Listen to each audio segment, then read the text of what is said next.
പ്രയാസപ്പെട്ടിക്കാലം അത്ര വന്നു പിറന്നു സുഹൃത്താൽ. എത്ര ജന്മം മലത്തിൽ കഴിഞ്ഞതും എത്ര ജന്മം ജലത്തിൽ കഴിഞ്ഞതും എത്ര ജന്മങ്ങൾ മണ്ണിൽ കഴിഞ്ഞതും എത്ര ജന്മം മരങ്ങളായി നിന്നതും എത്ര ജന്മം മരിച്ചു നടന്നതും എത്ര ജന്മം മൃഗങ്ങൾ പശുക്കളായി. അത് വന്നിട്ട് വണ്ണം ലഭിച്ച ഒരു മർത്യജന്മം. ഒരു മനുഷ്യന്റെ ജന്മം കിട്ടണമെങ്കിൽ എത്ര ജന്മം കാത്തിരിക്കണം? കാത്തിരുന്നാലോ 10 മാസം വയറ്റിൽ കിടക്കണം. ഒരു മനുഷ്യന്റെ ജന്മം കിട്ടിയാൽ അമ്മയുടെ ഗർഭപാത്രത്തിൽ 10 മാസം കിടന്നേ പറ്റൂ. പുക്കിൾക്കുടിയുടെ ബന്ധം വേർപെടുത്തി ഈ ഭൂമിയിലേക്ക് ജാതനായി കഴിഞ്ഞാൽ 10-12 ഉണ്ണിയായിട്ടും പോകണം. 37-36 വചനം അന്ത്യവിധിയുടെ മാനദണ്ഡം യേശുക്രിസ്തു പ്രഖ്യാപിച്ചു. നിന്നെ പോലെ നിന്റെ അയൽക്കാരനെ സ്നേഹിക്കുക. ഒരു കന്നത്തടിച്ചാൽ മറുകന്നം കാണിച്ചു കൊടുക്കുക. വിശക്കുന്നവൻ അപ്പം കൊടുക്കുക. ദാഹിക്കുന്നവന് ദാഹജലം കൊടുക്കുക. ഉടുവസ്ത്രമില്ലാത്തവൻ ഉടുവസ്ത്രം കൊടുക്കുക. കാരാഗ്രഹവാസിയെ സന്ദർശിക്കുക. പരദേശിക്ക് അഭയം കൊടുക്കുക.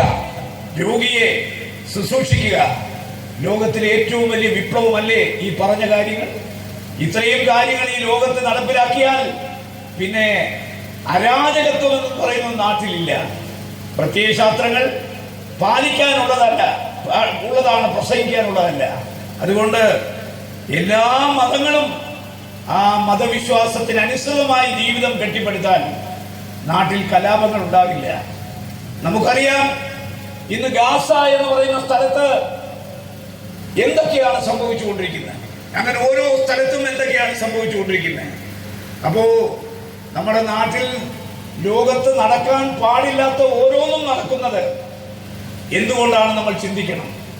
മനുഷ്യന്റെ മനസ്സിൽ അന്തർലീനമായിരിക്കുന്ന കാളകൂട വിഷങ്ങളിൽ നിന്ന്, ഇംഗ്ലീഷിൽ പറഞ്ഞാൽ നെഗറ്റീവ് തോട്ട്സിൽ നിന്ന് അത് ഉത്പാദിപ്പിക്കുന്ന പ്രക്രിയകളാണ് ഈ നാട്ടിൽ അരാജകത്വം സൃഷ്ടിക്കുന്ന അക്രമം, കൊലപാതകം, അതുപോലെ മറ്റു കാര്യങ്ങൾ.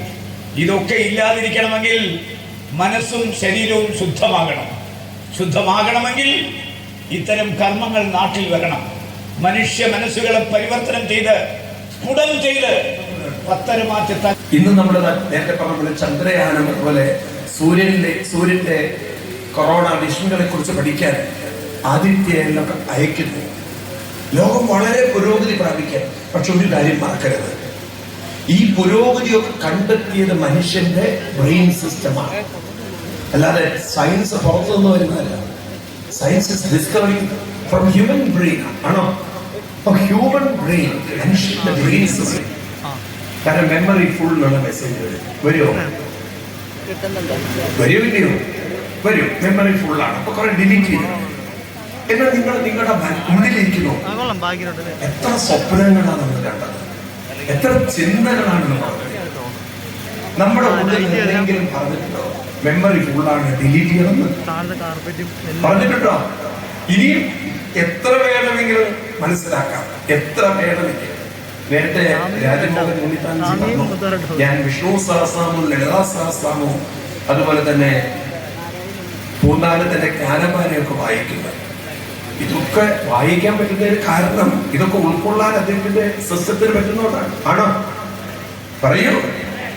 എങ്കിൽ ഇനിയുള്ള ചോദ്യം ഇതാണ്, ഇത്രയും സാധനങ്ങളൊക്കെ ഉള്ളിലുണ്ടെങ്കിൽ ഇനി എന്തൊക്കെ ഉണ്ടാവാം? ഇനിയും കലവറകൾ ഉണ്ടാവില്ലേ? ഉണ്ടോ? ഉണ്ടാകുമോ ഇല്ലയോ? നമ്മൾ ശരിക്കും നമ്മുടെ മനസ്സിന്റെ ആഴങ്ങളിലേക്ക് ഇറങ്ങി ചെന്നിട്ടുണ്ടോ? അവർക്ക് പറയുന്നില്ല. ഉണ്ടോ ഇല്ലയോ? 7 ദിവസം കൊണ്ട് നിങ്ങളെ അതിന് പരിശീലിപ്പിക്കുകയാണ്. നിങ്ങളിലേക്ക് ഇറങ്ങിച്ചെന്ന് എന്തിനാണത്? നമ്മുടെ വ്യത്യസ്തമായ വൈവിധ്യമായ കഴിവിനെ വികസിപ്പിക്കാൻ, കണ്ടെത്താൻ. അപ്പൊ നമ്മൾ കഴിവുള്ളവരാണെങ്കിൽ ലോകം നമ്മളെ എന്നും ആദരിക്കും. ലോകം മനുഷ്യനെ ആദരിക്കുന്നത് കഴിവ് നോക്കിക്കൊണ്ടാണ്. വസ്തുതയിൽ ജാതീയതയല്ല ഇവിടെ ഉള്ളത്. ജാതീയതയ്ക്ക് എവിടെയാണ്? കഴിവില്ലാത്തവരാണ്. കഴിവുള്ളവരുടെ ജാതീയത നോക്കാറില്ല. അതിന്റെ തെളിവല്ലേ? നിങ്ങൾ നോക്കൂ, ഇന്ത്യയുടെ തലസ്ഥാനത്ത്, അതായത് ഡൽഹിയിലെ ഏറ്റവും തലഉയർന്നതിൽ സംഭവിക്കുന്നത് നമ്മുടെ മനസ്സാണ് പാലാഴി. ഈ മനസ്സിൽ നാമജപം കൊണ്ട് കടയുമ്പോൾ, മനസ്സിൽ നാമം കൊണ്ട് കടയുമ്പോൾ അതിൽ നിന്നും പുറത്തു വരുന്ന അത്ഭുതങ്ങൾ അത് പറയാൻ പറ്റില്ല. അതെത്ര ആത്മാർത്ഥതയിൽ കടയുന്നുണ്ടോ അത്ര അത്ഭുതങ്ങളാണ് അതിൽ നിന്ന് കിട്ടുന്നത്. അതേ ഞാൻ പറഞ്ഞു, നിങ്ങൾ ആരാന്നുള്ളത് ഇപ്പൊ നിങ്ങൾക്ക് മനസ്സിലാക്കില്ല. നിങ്ങൾ അതിന്റെ ആഴങ്ങളിലേക്ക് ഇറങ്ങി ഇറങ്ങി പോകുന്തോറും അത്ഭുതങ്ങളുടെ കലവറകൾ. നേരത്തെ പറഞ്ഞില്ലേ കനി എന്ന് പറഞ്ഞില്ലേ, സ്വർണത്തിന്റെ കനി, ഇതുപോലൊരു വലിയ കനിയിലേക്ക് ഇറങ്ങിച്ചില്ലാണ്. നാരായണ ഗുരുദേവൻ പറയും, വാഴണം നിൻ മഹസാം ആഴിയിലെ, നിന്റെ മഹസാം ആഴിയിലേക്ക് നീ ഇറങ്ങി ചെല്ലുകയാണ്. അതിന് വിഷ്ണു സഹസ്രനാമം വളരെ വളരെ അനുഗ്രഹം ചെയ്യും.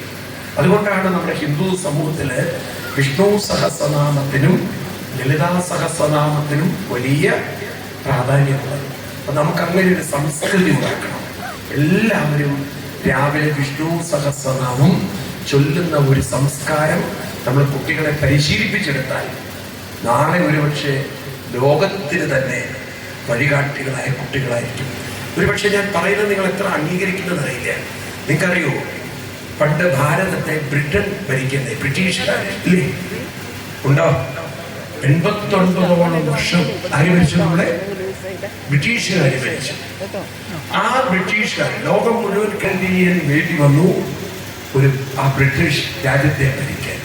നമ്മളെ ഭരിച്ചവരെ ഇപ്പൊ നമ്മൾ ഭരിക്കുകയാണ്. കാലം ഒരു ചരിത്രം മാറ്റി നോക്കുന്നു. ആ ഋഷീശ്വരക്ക് എന്ന് പറയുന്ന ആ കുടുംബവും ഈ സംസ്കൃതിയിൽ വളർന്നു വരുന്ന ആളുകളാണ്. വിഷ്ണു സഹസ്രനാമവും ഇതൊക്കെ ഉൾക്കൊണ്ടുകൊണ്ട് ജീവിക്കുന്നവരാണ്. നാളെ നമ്മുടെ കുട്ടികളെ മഹാന്മാരാക്കി മാറ്റാൻ ഇത്തരം നാമസംസ്കാരം കൊണ്ട് സാധിക്കും. അല്ലെങ്കിൽ ഇപ്പൊ ചൊല്ലിയിട്ടില്ല എന്നാൽ കുഴപ്പമൊന്നുമില്ല. എന്താണ്, നമ്മുടെ മനസ്സിന്റെ ഒരു ഉപരിതലത്തിൽ മാത്രം ജീവിച്ച് അതിൻ്റെ ആഴങ്ങളും അതിൻ്റെ മഹത്വവും കാണാതെ നമുക്ക് ഇവിടെ നിന്ന് പോവാം. അത്രയ്ക്ക് വേണ്ടെന്ന് വെച്ചാൽ അതിൻ്റെ ഉള്ളിലേക്ക് ഇറങ്ങിച്ചെല്ലണം എന്നുണ്ടെങ്കിൽ ഇതുകൂടി പറഞ്ഞ് ഉപസംഹരിക്കുകയാണ്. രത്നാകരൻ കള്ളനായി തുടർന്നിരുന്നെങ്കിൽ കള്ളനായി തുടർന്ന് മരിക്കുമായിരുന്നു അല്ലേ? ഉള്ളിലേക്ക് ഇറങ്ങിച്ചെന്നപ്പോഴോ അതിമനോഹരമായ രാമായണ കാവ്യം, ആദികാവ്യം അദ്ദേഹത്തിൽ നിന്ന് രൂപപ്പെട്ടു. ഉണ്ടോ? അദ്ദേഹത്തിന്റെ ഉള്ളിൽ നിന്ന് വന്ന വരികളാണ് മനോഹര വരികൾ. അന്ന് യൂണിവേഴ്സിറ്റി ഉണ്ടോ? രത്നാകരന്റെ കാലഘട്ടത്തിൽ 24,000-ഓളം ശ്ലോകങ്ങൾ എഴുതാൻ, അദ്ദേഹത്തിന് കാവ്യം പഠിപ്പിക്കാൻ, അനുഷ്ഠുപ്രത്വത്തിൽ ഇത് എഴുതാൻ അദ്ദേഹത്തിന് ഒരു യൂണിവേഴ്സിറ്റി ഉണ്ടോ? സംസ്കൃതം പഠിപ്പിക്കാനുള്ള സംവിധാനങ്ങളുണ്ടോ? അവർക്ക് പറയുന്നത് നിങ്ങൾ ഇല്ല. അപ്പൊ ആ കഴിവുകളൊക്കെ എവിടെയുണ്ട്? എവിടുന്ന് വന്നു ഇത്? ഒരു രത്നാകരന്റെ ഉള്ളിൽ നിന്ന് ഇത്രയും വരാമെങ്കിൽ ഒരു വ്യാസഭഗവാന്റെ ഉള്ളിൽ ഈ പറഞ്ഞത് എന്താണ് അർത്ഥമാക്കിയത്? അറ്റ്ലീസ്റ്റ് അതെങ്കിലും മനസ്സിലാക്കാനും പറയൂ. അതുകൊണ്ട് ഈ ശ്ലോകം മനസ്സിലാവില്ല എന്ന് പറയുന്നത് ഇതൊക്കെ മനസ്സിലാക്കി തരാനാണ് നിങ്ങൾ ആചാര്യന്മാരിവിടെ വന്നിട്ടുള്ളത്. അതുകൊണ്ട് വരുന്ന ദിവസങ്ങൾ വളരെ അനുഗ്രഹീതമാണ്. ഒരു 7 ദിവസമുണ്ട് നമുക്ക് ഈ നാടിനെ തന്നെ മാറ്റിമറിച്ച് ചൈതന്യമുള്ള ഈ കത്തിജ്വലിക്കുന്ന ദീപം, അത് നമ്മുടെ ഓരോരുത്തരിലും ഒരു ആത്മീയ ദീപമായി കത്തിജ്വലിച്ചുകൊണ്ട് നമ്മുടെ ഉള്ളിലുള്ള അന്ധകാരം മാറി നമുക്ക് തന്നെ ഒരു ആത്മധൈര്യവും ആത്മശക്തിയും ആത്മതൃപ്തിയും തോന്നി മറ്റുള്ളവർക്ക് പോലും വെളിച്ചം പകരാൻ, കരുത്ത് പകരാൻ സാധിക്കുന്നവരായി മാറുന്ന ഒരു സമൂഹമായി നമ്മൾ മാറണം. വേണമേയോ? 7 ദിവസം ഞാൻ വെറുതെ പറയുന്നല്ല. നിങ്ങൾ നോക്കൂ, 7 ദിവസം കഴിഞ്ഞ് സപ്താഹം കഴിഞ്ഞ കേൾക്കുന്ന കുട്ടികളുണ്ടല്ലോ, 7 ദിവസം കഴിഞ്ഞ് ഇവിടെ ഇരിക്കുന്ന കുട്ടികളൊക്കെ അവരുടെ ജീവിതത്തിൽ നാളെ അവർ കല്യാണം കഴിഞ്ഞു പോയാൽ പോലും കുടുംബജീവിതത്തിൽ എന്തെങ്കിലും പ്രശ്നം വന്നാൽ അവർക്കത് പരിഹരിക്കാൻ സാധിക്കും. കാരണം അവർക്കൊരു നേതൃത്വ ശക്തി വരും. അവർക്ക് തന്നെ പലതും ഉപദേശിക്കാൻ പറ്റും. എന്നാൽ ഇന്നും നിങ്ങൾ നോക്കൂ, ഈ മൊബൈൽ അഡിക്ഷനും അതുപോലെ മദ്യവും ലഹരിയും കൂത്താകുന്ന ഈ കാലഘട്ടത്തിൽ, രാഷ്ട്രീയം വളരെയധികം തലയ്ക്ക് ഭ്രാന്ത് പിടിച്ചിരിക്കുന്ന കാലഘട്ടത്തിൽ ഒരു കുടുംബ വഴക്ക് വന്നു കഴിഞ്ഞാൽ ഒക്കെ അനുഭവിച്ചു തീർക്കുക, എല്ലാം ദുരിതം അനുഭവിക്കുക. അതല്ലേ നമ്മൾ പത്രത്തിൽ കാണുന്നത്. ദിവസം നോക്കിക്കഴിഞ്ഞാൽ ഭാര്യയും ഭർത്താവും ആത്മഹത്യ ചെയ്യുന്നു, ഭർത്താവിനെ കൊന്ന് ഭാര്യ ആത്മഹത്യ ചെയ്യുന്നു, ഭാര്യയെ കൊന്ന് ഭർത്താവ് ആത്മഹത്യ ചെയ്യുന്നു. ഇതെന്റെ കേരളത്തിൽ മാത്രം ഇത്ര പരസ്പരം അങ്ങോട്ടും ഇങ്ങോട്ടും നല്ലതിലേക്ക് നയിക്കാനുള്ള ഒരു കരുത്തില്ലാത്ത തലമുറയാണ്. ആണോ അല്ലയോ? പറയുന്നു നിങ്ങൾ. ഒരു കരുത്തില്ല, ഒക്കെ മുഴുവൻ അനുഭവിക്കുകയാണ്, ദുരിതം അനുഭവിക്കുകയാണ്. എന്നിട്ട് അവസാനം കുത്തേറ്റും വിഷം കുടിച്ചും മരിക്കുന്ന ഹിന്ദു സമൂഹം വളരെ കൂടി വരികയാണ്. ഹിന്ദുക്കളുടെ ഇടയിലാണ് ഇത് കൂടുതലെന്ന് നമ്മൾ അംഗീകരിക്കണം. ആണോ ഇല്ലയോ? പറയൂ. കുറെ കല്യാണം നടക്കാതിരിക്കുന്നു, കല്യാണം നടന്നു തന്നെ മര്യാദയ്ക്ക് കൊണ്ടു നടക്കാൻ പറ്റുന്നില്ല, പിന്നെ എന്ത് ജീവിതമാണ് നമ്മൾ ഉണ്ടാക്കുന്നത്? അതുകൊണ്ട് നമുക്ക് വേണ്ടുന്നത് നല്ല കഴിവുള്ള, മറ്റുള്ളവരെ പോലും വഴിതെളിയിക്കാൻ പറ്റുന്ന, നേതൃത്വപാഠവുമുള്ള കരുത്തുള്ള കുട്ടികളാണ്.